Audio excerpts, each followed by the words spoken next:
Bayangkan ketika ribuan calon jemaah haji di Indonesia telah bersiap, menabung, bahkan menanti selama puluhan tahun demi satu hal, berangkat ke Tanah Suci.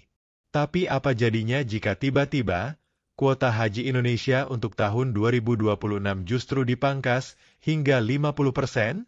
Betul, bukan hanya hoaks. Ini adalah sinyal yang datang langsung dari pemerintah Arab Saudi. Lalu, apa penyebabnya? Siapa yang bertanggung jawab? Dan bagaimana nasib calon jemaah haji kita ke depan? Mari kita bongkar tuntas. Jangan lupa tekan tombol subscribe, aktifkan lonceng notifikasi, dan beri komentar jika kamu peduli dengan nasib jemaah haji Indonesia. Yuk kita mulai. Beberapa waktu setelah puncak haji 2025 berakhir, muncullah kabar yang mengagetkan publik Indonesia. Dalam pertemuan terbatas antara Kementerian Haji Arab Saudi dengan sejumlah negara pengirim jemaah, termasuk Indonesia, dibahas kemungkinan pemotongan kuota haji tahun 2026. Bukan 5%, bukan 10%, tapi hingga 50%. Mendengar itu, sontak pejabat Indonesia terkejut. Apalagi Indonesia adalah negara pengirim jemaah haji terbesar di dunia. Dalam kondisi normal, kuota haji Indonesia berkisar 221.000 orang per tahun. Bila benar-benar dipotong separuh, maka hanya 110.000 jemaah yang bisa diberangkatkan pada 2026. Lalu, kenapa bisa muncul ancaman seperti ini? Biang keroknya, haji ilegal dan travel nakal. Arab Saudi tidak secara langsung menyebut Indonesia sebagai penyebab. Tapi secara tersirat, mereka menyayangkan membludaknya jemaah haji non-kuota dari beberapa negara, salah satunya Indonesia. Ribuan orang menyusup sebagai jemaah haji ilegal melalui visa ziarah, visa umroh, hingga visa furoda tanpa izin resmi. Kondisi ini menyebabkan overkapasitas di Mina, Arafah, dan Musdalifah. Banyak jemaah liar tidur di jalan, tanpa tenda, tanpa makanan, tanpa perlindungan kesehatan. Bahkan sebagian harus dievakuasi karena kelelahan atau meninggal dunia. Pemerintah Arab Saudi pun geram. Mereka merasa sistem haji resmi telah dirusak oleh oknum-oknum dari negara pengirim. Lalu siapa yang melakukan ini? Jawabannya, oknum travel nakal. Mereka menjual mimpi kepada masyarakat dengan janji berangkat tanpa antre. Tapi kenyataannya, mereka menyelundupkan jemaah dengan berbagai cara. Tak heran jika kemudian muncul istilah, jemaah haji ilegal, korban sistem dan keserakahan. Apakah Indonesia benar-benar terancam? Menurut sumber dari Kementerian Agama RI, Indonesia sedang dalam posisi sulit. Di satu sisi, pemerintah tidak bisa sepenuhnya mengontrol semua warga negara yang berangkat dengan visa non-haji. Di sisi lain, Arab Saudi ingin penegakan sistem dan kedisiplinan. Maka, sebagai bentuk sanksi kolektif, mereka mewacanakan pengurangan kuota.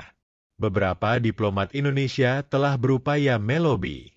Namun, pemerintah Saudi menegaskan bahwa mereka hanya akan memberikan kuota maksimal kepada negara yang bisa menjaga sistemnya. Artinya, bila Indonesia tak mampu menekan angka jemaah haji ilegal, maka ancaman pengurangan kuota bisa benar-benar terjadi. Dampak besar bagi calon jemaah. Jika kuota benar-benar dikurangi hingga separuh, maka antrean haji reguler akan semakin panjang. Saat ini saja, di beberapa provinsi, calon jemaah harus menunggu hingga 30 tahun. Bila kuota dikurangi, antrean bisa bertambah hingga 40-50 tahun. Lebih parah lagi, jemaah yang sudah lunas tahun 2026 bisa tertunda. Pemerintah pun akan kewalahan mengatur ulang jadwal keberangkatan. Ini berpotensi memicu ketidakpercayaan masyarakat terhadap pemerintah dan birokrasi haji. Selain itu, potensi munculnya travel liar baru bisa meningkat. Mereka akan menawarkan jalan pintas, lagi dengan dalih menghindari antrean panjang. Maka, permasalahan kembali ke siklus awal. haji ilegal yang makin tak terkendali.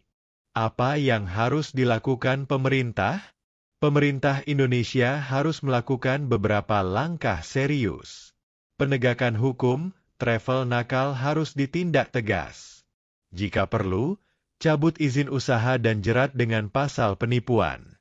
Pendidikan publik, sosialisasi tentang bahaya haji ilegal harus digencarkan, termasuk melalui masjid, sekolah, dan media sosial. Penguatan sistem visa, kolaborasi dengan Arab Saudi dalam sistem visa digital, e-Hajj, harus diperkuat agar tidak bisa dimanipulasi. Negosiasi diplomatik Indonesia harus aktif melobi Arab Saudi untuk mendapatkan pemahaman dan toleransi atas kasus-kasus yang terjadi. Jika langkah-langkah ini tidak diambil dengan serius, maka potensi pengurangan kuota bisa menjadi kenyataan pahit bagi jutaan umat Islam di Indonesia. Beberapa jemaah haji ilegal tahun 2025 yang sempat diwawancarai media mengaku tertipu oleh agen travel. Mereka dijanjikan fasilitas, tetapi saat tiba di Makkah, mereka tidur di trotoar, tidak punya tenda, bahkan tidak bisa ikut wukuf di Arafah. Sebagian besar dari mereka berasal dari kelas ekonomi bawah. Demi berangkat ke Tanah Suci, mereka menjual harta, sawah, hingga meminjam uang. Sayangnya, mimpi suci itu berakhir tragis. Bahkan ada yang meninggal dunia sebelum sempat menjalankan ibadah haji. Fakta ini membuat Arab Saudi semakin keras. Mereka tidak ingin hal ini terulang. Maka, bukan hanya travel yang dibidik, tetapi juga negara pengirim. Di media sosial, banyak netizen Indonesia kecewa dan marah. Mereka merasa menjadi korban ulah segelintir orang yang tidak bertanggung jawab. Banyak yang menyerukan agar pemerintah lebih keras dalam menindak travel bodong. Namun ada juga yang menyalahkan sistem antrean haji yang terlalu lama. Kalau nunggu sampai 40 tahun, bisa mati duluan, tulis salah satu komentar. Ini menjadi dilema besar, antara menjaga sistem dan melayani keinginan masyarakat. Tapi yang pasti, solusi tidak bisa lagi hanya berupa imbauan. Harus ada kebijakan tegas dan aksi nyata. Apakah masih ada harapan? Tentu saja. Harapan selalu ada. Jika Indonesia bisa segera berbenah, menunjukkan komitmen memberantas haji ilegal, serta menjamin ketertiban dan keselamatan jemaah, maka Arab Saudi bisa mempertimbangkan ulang pemotongan kuota. Pemerintah juga bisa mengembangkan program haji khusus, memperluas digitalisasi layanan, dan membuka komunikasi lebih luas dengan masyarakat. Yang terpenting, semua pihak harus bekerja sama. Pemerintah, masyarakat, dan industri travel. Jangan ada lagi yang bermain-main dengan ibadah suci. Jangan gadaikan mimpi orang lain demi keuntungan sesaat.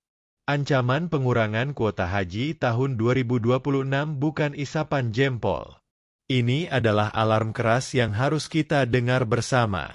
Jangan sampai gara-gara ulah segelintir oknum, jutaan calon jemaah kita gagal menunaikan rukun Islam kelima. Mari kita jaga sistem haji Indonesia. Laporkan travel ilegal. Waspada terhadap tawaran yang terlalu mudah.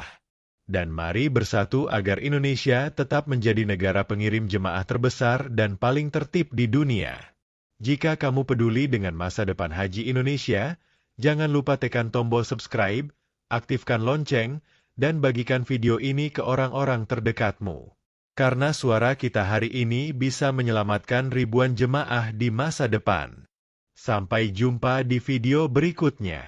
Wassalamualaikum warahmatullahi wabarakatuh.